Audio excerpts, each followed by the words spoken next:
বিষয়টা হচ্ছে যে মানুষের সীমাবদ্ধতা থাকতেই পারে। তো সেক্ষেত্রে যেমন নজরুল যে পরিমাণে ইসলামিক কালচারের, ইসলামিক লোকজ বিষয় শব্দমালা নিয়ে আসছেন, বা ইরানিয়ান অনেক গানের সাথে তার গানের একেবারেই খুব মিল পাওয়া যায়।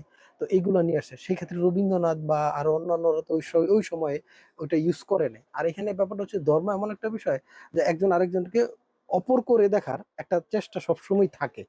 ঠিক আছে? এখন আমাদের এই অঞ্চলে তো একসময় হিন্দু প্রাধান্যতা ছিল। এখন তো নাই। এখন যেহেতু আমরা মেজরিটি এখানে একটা ধর্মকে রিপ্রেজেন্ট করি, সো সেই ক্ষেত্রে এখনকার ধারায় এসে আবার অনেকেই একটু মুসলিম ঘরানা হওয়া বা একটা ওই নিজেরকে একটু গ্লোরিফাই করা আর কি, নিজের ঐতিহ্যকে একটু গ্লোরিফাই করার দিক থেকে সেই জিনিসগুলা নেয়। এখন কেউ যদি নিতে না চায় সেক্ষেত্রে হুম। আসলে কিছু বলার নেই। এটা হচ্ছে যে একটা প্রত্যেকটা মানুষের একটা সীমাবদ্ধতা থাকে, সেটা তার মনোযোগতে তো একটা বিষয় খেলা করে, সে কি নিবে কি নেবে না, কি বাদ দিবে কি বাদ দিবে না।